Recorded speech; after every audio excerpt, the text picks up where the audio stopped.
మొదటి గ్రంథము 13వ అధ్యాయము మొదటి నుండి.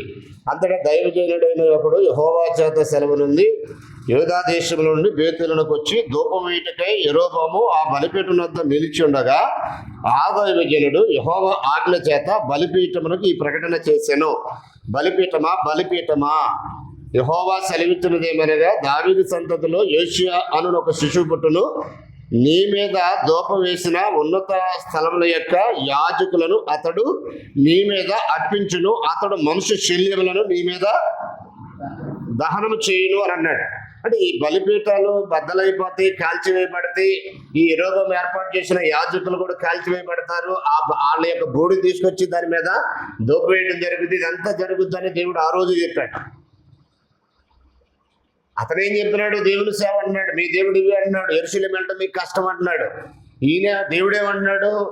అది పాపం అంటున్నాడు ఒక పక్కన, మరో పక్కన ఆ పాపాన్ని అంతం చేయడానికి ఒక రాజును పుట్టిస్తానని కూడా చెప్తున్నాడు. జనులకి ఏది పాపమో ఏది పరిశుద్ధతో అర్థం కాకపోతే ఒక ప్రమాదకరమైన స్థితిలో కొనసాగే అవకాశాలు ఉన్నాయి. కాబట్టి ఇక్కడ నీ సెల్ఫ్ విల్ని ఎస్టాబ్లిష్ చేస్తున్నావా, గాడ్స్ విల్ని ఎస్టాబ్లిష్ చేస్తున్నావా? దేవుని యొక్క చిత్తాన్ని జరిగిస్తున్నావా, నీ సొంత చిత్తాన్ని జరిగిస్తున్నావా అనేది జాగ్రత్తగా ఆలోచించాలి.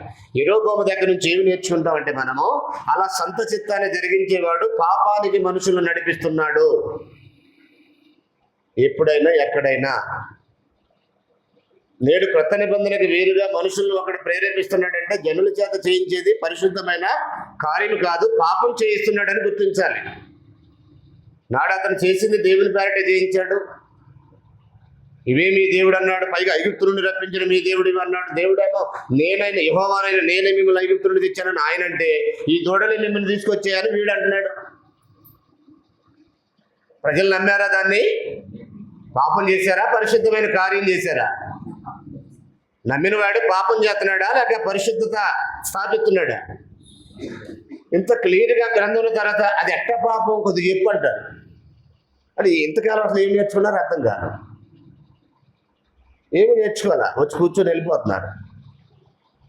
దైవికమైనటువంటి ఏర్పాటు ఏమనేది ఏమి నేర్చుకోవాలా. అలాంటిది ఎప్పుడు ప్రోత్సహించకూడదు. అసలు అది ప్రోత్సహించడం కూడా ఒక రకంగా పాపమే. అందుకని దేవుడు ఏం చేశాడు? ప్రోత్సహించలేదు, తుంచి వేయడానికి ఆయన ప్లాన్ వేసి ముందేనే ఒక వ్యక్తిని అపాయింట్ చేశాడు. అతను వచ్చేసి ఈ దుర్మార్గాన్ని అంతం చేశాడు. అతని పేరు యోషియా రాజు. రాజులు 2వ గ్రంథం 23, 24 అధ్యాయాలు, దినవృత్తాంతాలు 2వ గ్రంథం 34, 35 అధ్యాయాలు చదివితే రాజైన యోషియా చేపట్టిన సంస్కరణలో ఈ దుర్మార్గుడు ప్రవేశించిన దుర్మార్గాన్ని కూల్చివేశాడు. తర్వాత మనం చూసినట్లయితే దినవృత్తాంతాల మొదటి గ్రంథం 15 అధ్యాయం 13 నుంచి 15 వచనాల్లో శుచిత్వాన్ని స్థాపించినటువంటి రాజైన దావీదు. వాస్తవానికి దావీదు చాలా విషయాలు దేవునికి దగ్గరగా జీవించిన వాడే, కానీ మందసాన్ని తరలించేటప్పుడు దేవుని చిత్తాన్ని పక్కన పెట్టేసి ఫిలిష్తీయులు మాంత్రికులు అక్కడ ఉన్నటువంటి శకునుగాండ్రు ఇచ్చిన సలహాలు సూచనలు పాటించి ఒక బండి మీద, ఎడ్ల బండి మీద మందసాన్ని తరలించే కార్యక్రమాన్ని పూనుకున్నాడు. వాస్తవానికి దావీదుకి దేవుడు అంటే విపరీతమైన భక్తి, పిచ్చి. ఆయనతో పోల్చుకుంటే మనం చాలా విషయాలు పనికిరాం, కానీ దేవుని చట్టం దగ్గర ఎంత భక్తుడైనా ఆయన చెప్పిందే చేయాలని ఎదురు చూస్తాడు. దానికి భిన్నంగా జరిగించే ఏ కార్యక్రమాన్ని దేవుడు అభినందించడు, హర్షించడు, ఉపేక్షించడు. దాన్ని బట్టి ఆయన సంతోషించేది లేదు. చదువు ఒకసారి దినవృత్తాంతాల మొదటి గ్రంథము 15వ అధ్యాయము 13వ వచనం.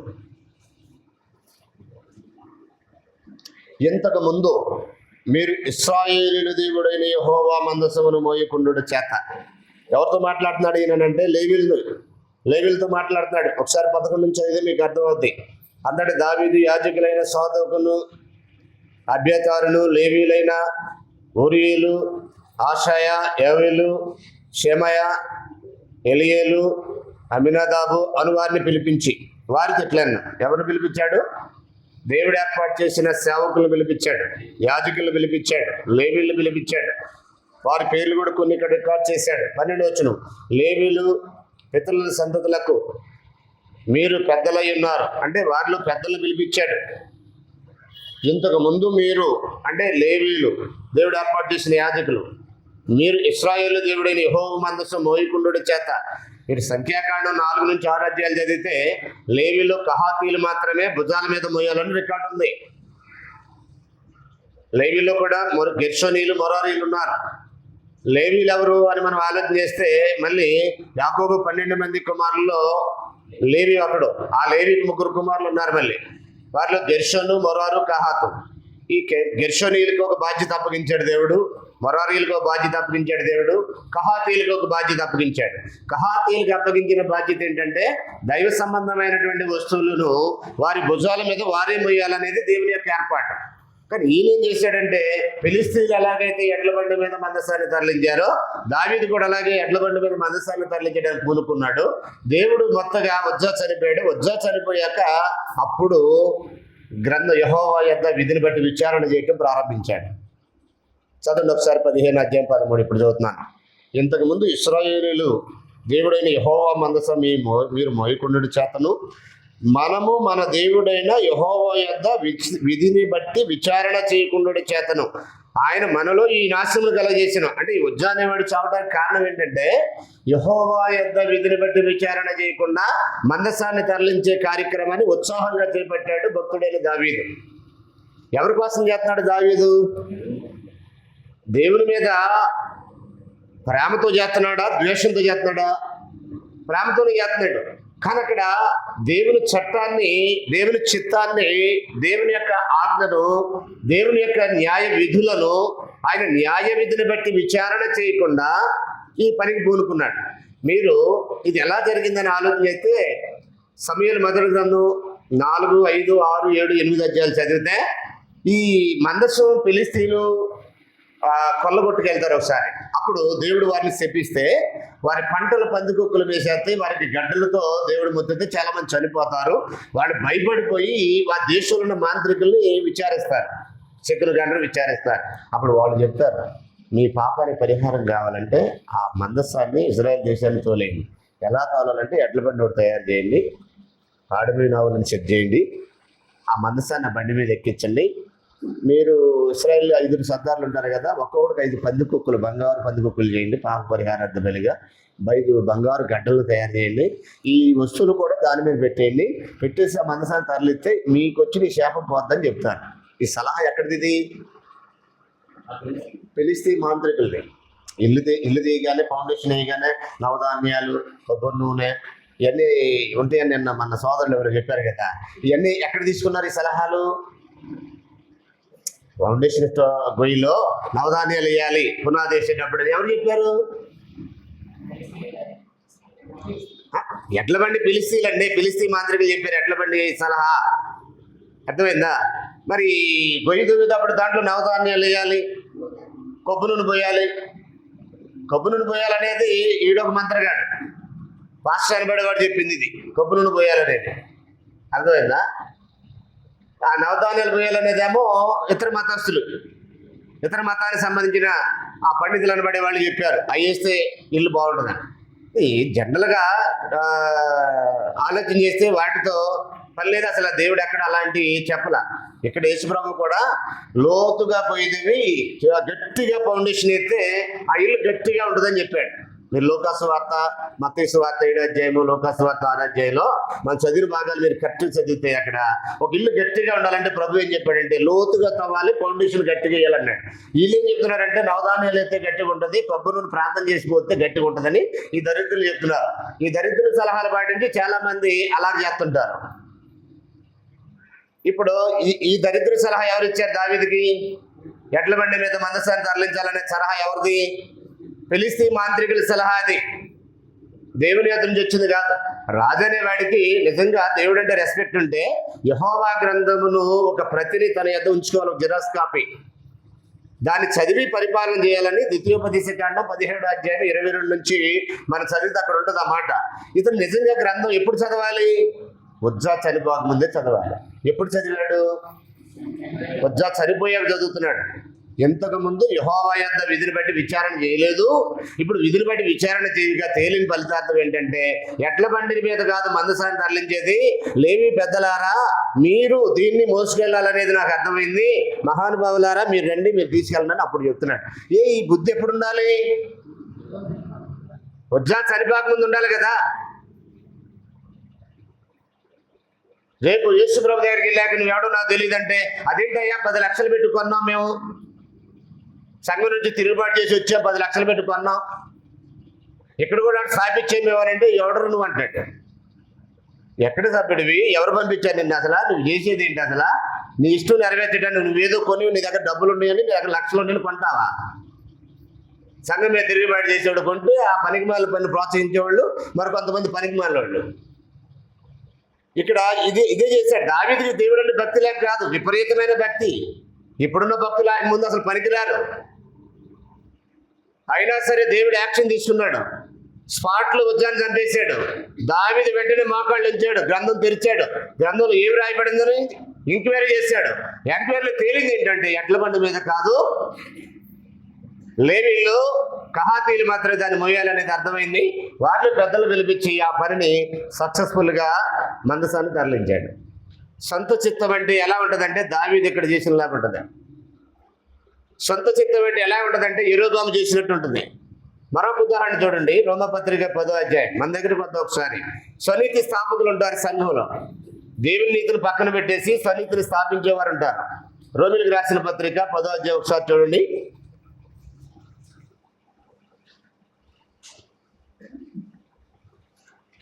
10వ అధ్యాయం మొదటి నుండి.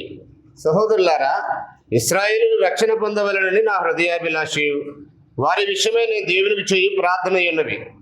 వారు దేవుని యందు ఆసక్తి గలవారని వారి గురించి సాక్ష్యం ఇచ్చుచున్నాను. అయినను వారి ఆసక్తి జ్ఞానానుసారమైంది కాదు. ఏలయనగా వారు దేవుని నీతి నెరుగక స్వనీతిని స్థాపింపబోనుకొనొచ్చు, దేవుని నీతికి లోబడలేదు అన్నాడు. స్వనీతి, దేవుని నీతి అనే 2 భాగాలు ఉన్నాయండి. సింపుల్గా ఏంటంటే అదంతా చెప్పడానికి టైం లేదు కనుక, స్వనీతి అంటే బైబిల్లో ఉండదు, దేవుని నీతి అంటే బైబిల్లో ఉంటుంది. ఇప్పుడు యేసు ద్వారా చెప్పిందే నేడు దేవుని చిత్తం అని మనం మొదట్లో చూసాం. రోమపత్రికలోని 3:21 చూడండి ఒకసారి. రోమిలకు రాసిన పత్రిక 3వ అధ్యాయము 21 ఇట్లుండగా ధర్మశాస్త్రమునకు వేరుగా అంటే పాత నిబంధనకు వేరుగా దేవుని నీతి బయలుపడుచున్నది. అంటే క్రొత్త నిబంధన ద్వారా దేవుని నీతి బయలుపడుచున్నది. యేసు ప్రభు ద్వారా దేవుడు తన నీతిని నేడు బయలుపరిచాడు.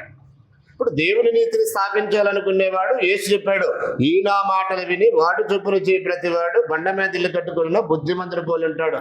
అమ్మా మాణిక్యం అర్థమవుతుందా? దేవుని చిత్తాన్ని జరిగించాలంటే ఎవరు చెప్పింది చేయాలి? అమ్మా యేసుప్రభు చెప్పింది చేయాలి. వింటున్నారా? యేసుప్రభు ఏం చెప్తే అదే దేవుని చిత్తం. ప్రభా నన్ను పిలిచేవాడు పరలోకం వెళ్ళాడు, నా తండ్రి చిత్త ప్రకారం చేయవాడే పరలోకం వెళ్ళు అన్నాడు. అదే కాంటెక్స్ట్లో లోక ఏం రాశాడంటే, నేను చెప్పిన మాట ప్రకారం చేయకుండా మీరు నన్ను ప్రభుని పిలిచడం ఎందుకు అన్నాడు. అంటే ఆయన చెప్పిన ప్రకారం చేస్తే దేవుని చిత్తం చేసినట్టే కదా.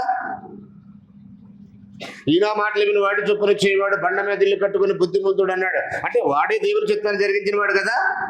అంటే యేసు మాటలు విని వాటి చొప్పున చేయనివాడు ఇసుక మీద ఇల్లు కట్టిన బుద్ధిహీనుడు అన్నాడు. అంటే యేసు ప్రభు చెప్పింది చేయనివాడు దేవుని చిత్తానికి భిన్నంగా చేసేవాడే కదా. ఇప్పుడు యేసు ప్రభు చెప్పింది చేయటం అంటే అర్థం ఏంటంటే క్రొత్త నిబంధన ఏం చెప్తా చేయాలి, అదే దేవుని యొక్క చిత్తం. నీ సభ్యత్వాన్ని కొనసాగాలన్నా, నీ భక్తి జీవితం ఉన్నా ఎలా కొనసాగించాలన్నా, నువ్వు ఆత్మీయంగా ఎదగాలన్నా, నీకు బాధ్యతలు సంఘం అప్పగించాలన్నా అదంతా కూడా ఎక్కడి నుంచి నేర్చుకోవాలి? క్రొత్త నిబంధన ద్వారానే నేర్చుకోవాలి. కాదు కూడదని ఒకవేళ నువ్వు నా దగ్గర డబ్బులున్నాయి, నాకు గొంతుంది, నేను పెద్ద గర్వగలను, నేను పెద్ద మాట్లాడగలను, నా చుట్టూ 10 మంది తిరుగుతారు, బెల్లం దగ్గర ఈగలు తోలినట్టు నా దగ్గర డబ్బులు ఉన్నాయి కనుక నా చుట్టూ 10 మంది తిరుగుతారు, నేను చెప్తే కొంతమంది అమాయకులు కూడా నా చుట్టూ తాకలాడించుకుని తిరుగుతారు, కాబట్టి నేను ఏం చెప్తే జరగాలనుకుంటే అక్కడ జరిగే దేవుని చిత్తం కాదు, సాతాను చిత్తం.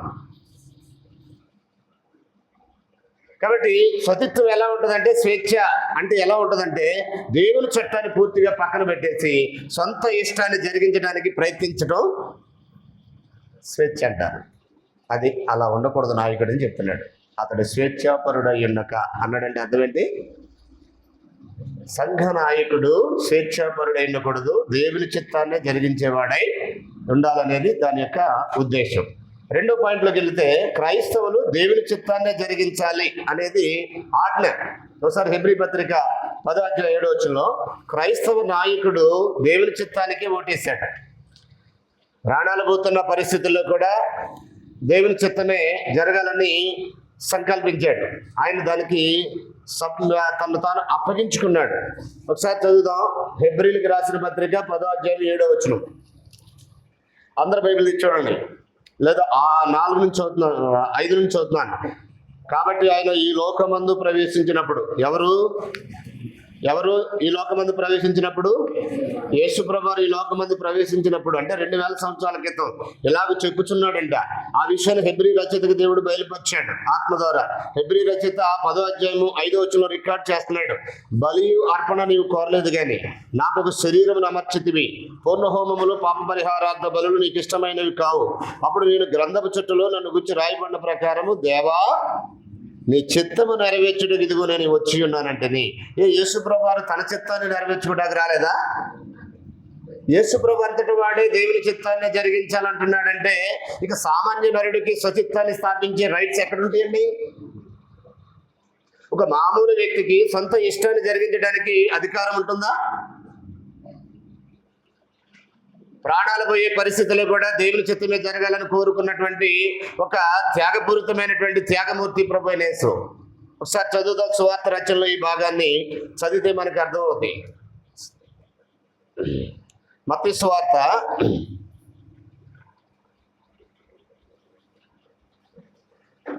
26వ అధ్యాయము 40 నుంచి చదువుదాం. 40, 41 నుంచి 42 వరకు చదువుదాం. చూడండి.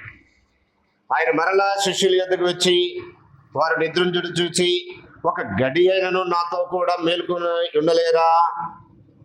మీరు శోధనలోని ప్రవేశింపకుండానట్లు మెలకువగలిగి ప్రార్థన చేయండి. ఆత్మసిద్ధమే కానీ శరీరము బలహీనమని పేతురుతో చెప్పాను. ఈ మాట ఒకసారి జాగ్రత్త చూడండి. ఆత్మసిద్ధమే కానీ శరీరము బలహీనం అనేది యేసుకు కూడా వర్తించుద్దా?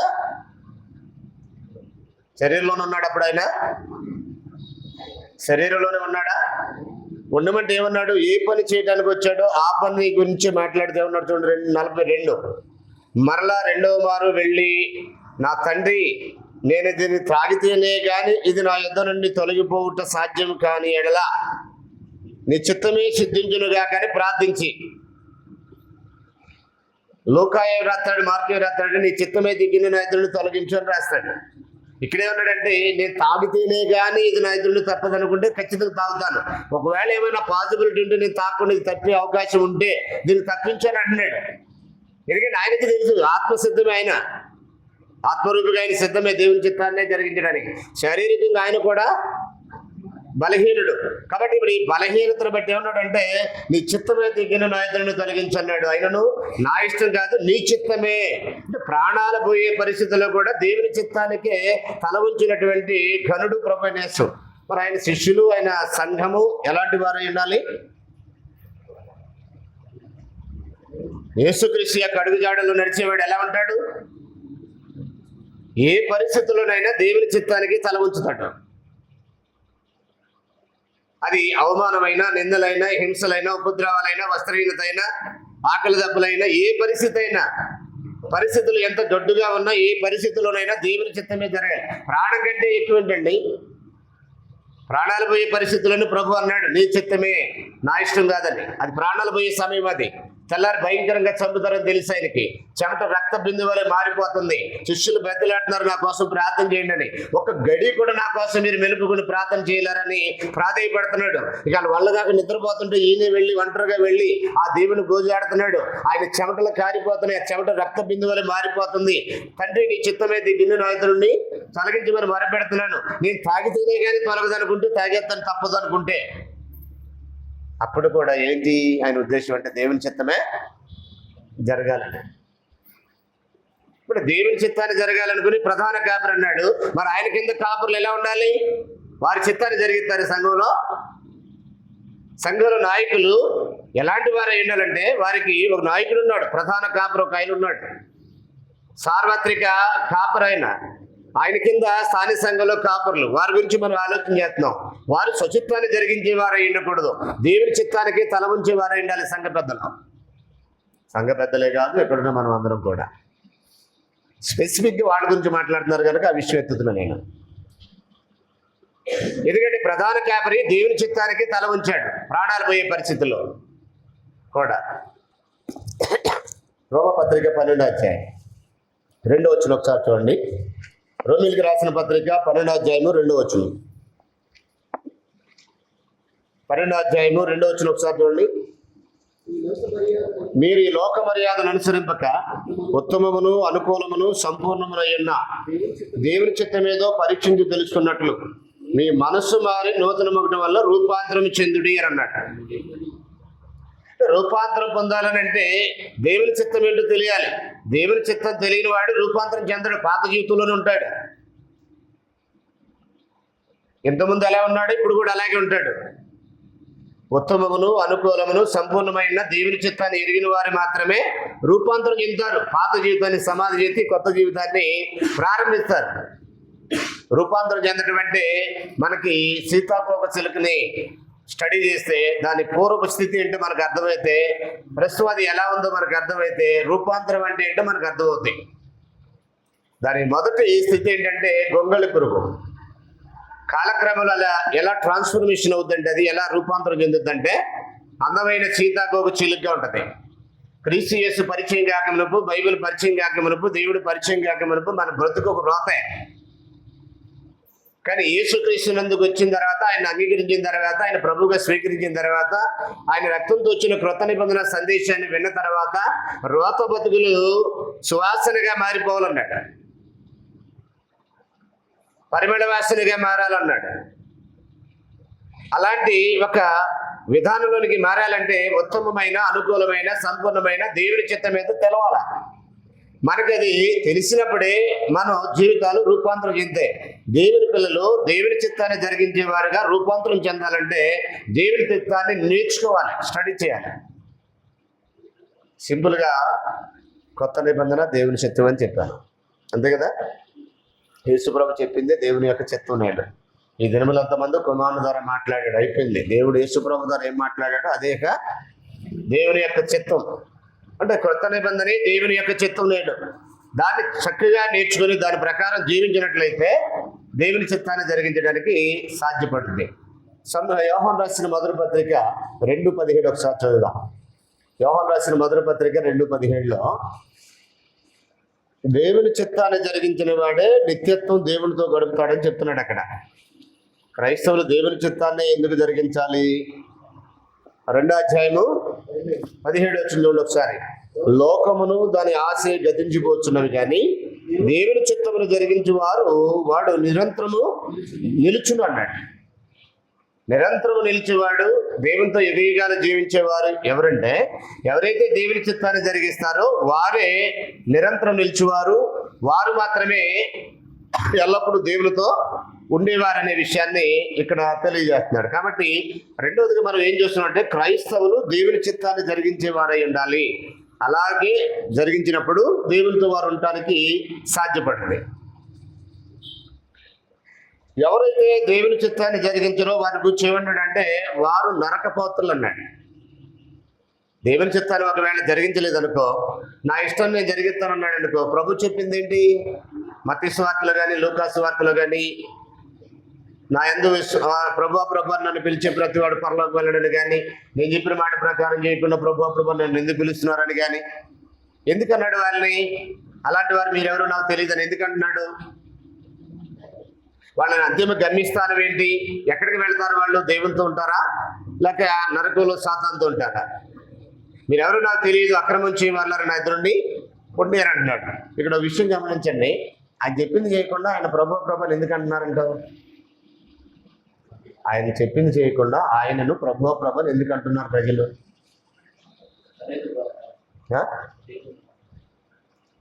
సన్నిహితం తాపెత్తున్నారు వేరే. అసలు వీళ్ళకి ఏంటి? అసలు వాళ్ళకి తెలియదు సునీతని, ఆయన చెప్తున్నాడు సునీతని. అసలు వాళ్ళ ఇంటెన్షన్ ఏంటంటున్నా నేను, వాళ్ళు సునీతిని స్థాపిస్తున్నారు అనేది దేవుని యొక్క మా స్టేట్మెంట్. అది అలా చేసేవాడు. కానీ అసలు వాళ్ళు ఏ ఉద్దేశంతో అలా చేస్తున్నారు? ఆయన చెప్పింది చేయకుండా ఆయన ప్రభుని ఎందుకు అంటున్నారు?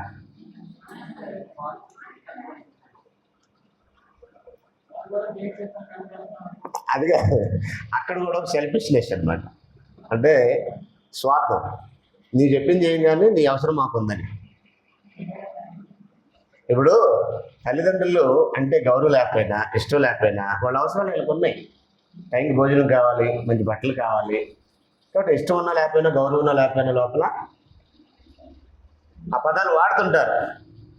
అమ్మ నాన్న అనే పదాలు వాడుతుంటారు వాళ్ళకి ఇష్టం ఉన్నా లేకపోయినా. ఎందుకని?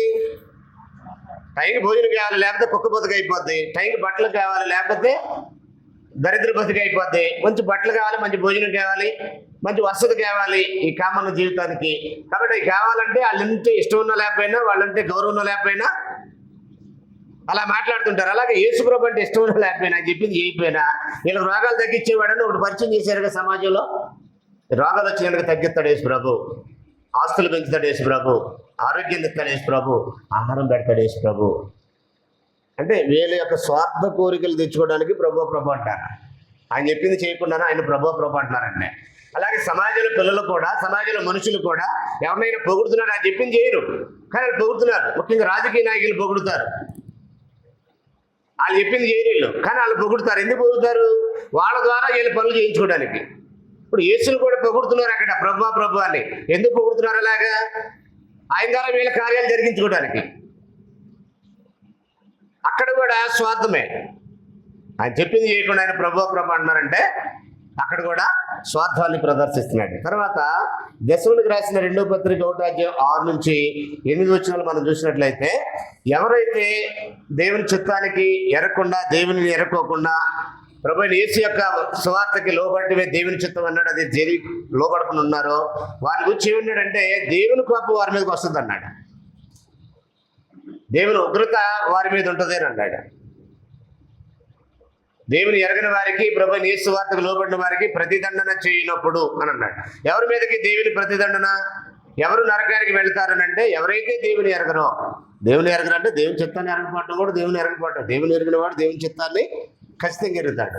దేవుని చిత్తాన్ని ఎరిగిన వాడు సువార్తకి లోబడతాడు. అంటే దేవుని చిత్తాన్ని ఎరగలేదు కాబట్టి దేవునికి ఎరగలేదు, సువార్తకు కూడా లోబడలేదు కనుక వారి మీద దేవుని ప్రతిదండన ఉంటుందని అన్నాడు. మరొక విషయం ఏం చెప్పాడంటే రోమా 1:18 ఆయన కాపాడే వ్యక్తులు ఎవరంటే దుర్నీతి పరులు, భక్తిహీనులు అన్నాడు. దుర్నీతి మీద, భక్తిహీనత మీద దేవుని కోపము పరలోకం నుండి బయలు వెళ్తుంది అన్నాడు. లాస్ట్గా దాంట్లో అసలు దేన్ని దేవుని చిత్తం అన్నాడు ఒక 3 విషయాలు మనం ఆలోచన చేస్తే, ఇది చదువుతాం అవన్నీ మనకు తెలిసినే. ఇది ఒకసారి చూడండి, ఇది కూడా ఒకసారి స్టడీ చేద్దాం. దశలోనికి రాసిన మొదటి పత్రిక 4వ అధ్యాయము 3వ వచనం 5వ వచనం చదువుతాం చూడండి. 4వ అధ్యాయం 3వ వచనం 5వ వచనం. మీరు పరిశుద్ధులొకటే అనగా మీరు జారత్వమునకు దూరముగా ఉండటే దేవుని చిత్తం. దేవుని చిత్తం ఏంటి? పరిశుద్ధులొకటే అనగా జారత్వానికి, పాపానికి దూరంగా ఉండటమే దేవుని యొక్క చిత్తం అన్నాడు. కామాభిలాష యందు కాక పరిశుద్ధత యందును ఘనత యందును తమ తమ ఘటమును ఎట్లు కాపాడుకొనవలెనో అది ఎరుగుయుండుటే దేవుని చిత్తం అన్నాడు. పాపంలో పడిపోకుండా, అపవిత్రతలోకి వెళ్లకుండా, జాగ్రత్తలో పడిపోకుండా తమను తాము కాపాడుకోవటం అనే ఈ మాటల్ని, ఈ వాక్యాన్ని ఎవరైతే నేర్చుకుంటారో వారు అలా నేర్చుకోవటం దేవుని చిత్తం అన్నాడు. పరిశుద్ధతను కాపాడుకున్నట దేవుని యొక్క చిత్తం అన్నాడు. 5వ అధ్యాయం 18 వచ్చిందండి. అదే పత్రికలో 5వ అధ్యాయం 18 వచ్చిందో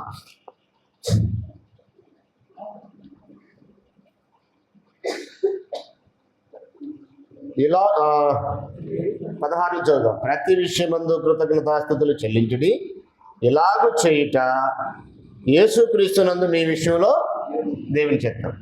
అంటే పరిశుద్ధతను కాపాడుకున్నట్టు దేవుని చిత్తం అన్నాడు. తర్వాత ప్రతి విషయంలో దేవునికి కృతజ్ఞతాస్తుతులు చెల్లించాలి, అది దేవుని చిత్తం అన్నాడు. జీవితంలో జరిగే ఏ మేలుకైనా, ఏ ఉపకారానికైనా దేవునికి కృతజ్ఞత కలిగి జీవించడం అనేది దేవుని చిత్తం అన్నాడు.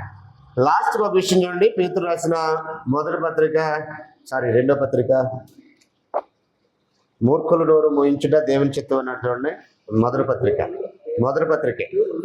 2:15, పేతురు రాసిన మొదటి పత్రిక 2:15. ఏలయనగా మీరిట్లు యుక్త ప్రవక్తను గలవారే, అజ్ఞానముగా మాట్లాడు మూర్ఖుల నోరు మోయించుట దేవుని చిత్తం. దేవుని చిత్తం అంటే అది అజ్ఞానం అని మీకు అర్థమైంది, అజ్ఞానంగా మాట్లాడుతున్నారని మీకు అర్థమైంది. అజ్ఞానంగా మాట్లాడే ఆ మూర్ఖుల యొక్క నోరు మోయించటమే దేవుని చిత్తం అనేది అర్థమై కూడా ఒకవేళ నాకు ఎందులేని వదిలేస్తే ఏంటి పరిస్థితి? కొంతమంది ఏంటంటే వాళ్ళు చెప్పరు, చెప్పేవాళ్ళు కూడా చెప్పలేరు. అదొక జబ్బు. ఈయనేమన్నాడంటే అజ్ఞానంగా మాట్లాడే మూర్ఖుల నోరు మోయించాలన్నాడు. ఇంకా తీతు 1:11 కూడా అన్నాడు, వారి నోళ్లు మోయించవలను, అట్టి వారు ఉపదేశింపకూడని వాటిని దుర్లాభం కొరకు ఉపదేశించు కుటుంబాలనే పాడు చేస్తున్నారండి. కొన్ని కుటుంబాలు పాడైపోతుంటే, కొన్ని కుటుంబాలు పాడు చేస్తుంటే మనకెందుకు వాళ్ళ పాపను ఆలిపోతారో చెప్పాల్సిన అవసరం ఉందా అని మాట్లాడుతుంటారు ఒక్కోసారి. ఇప్పుడు ఇది దేవుని చిత్తమా, దేవుని చిత్తానికి వ్యతిరేకంగా మాట్లాడటమా? అజ్ఞానంగా మాట్లాడే మూర్ఖుల నోరు మోయించాలన్నాడు. స్తెఫను మోయించాడు. 7 సమాజాలు ఏకంగా ఆయన మీదకి మూకుమ్మడిగా దాడి చేశారు. మాటలాడిటి ఏంది అతడు అగుపరిచిన జ్ఞానంలో అతను ప్రేరేపించిన ఆత్మను వారు ఎదిరింపలేకపోయినన్నాడు.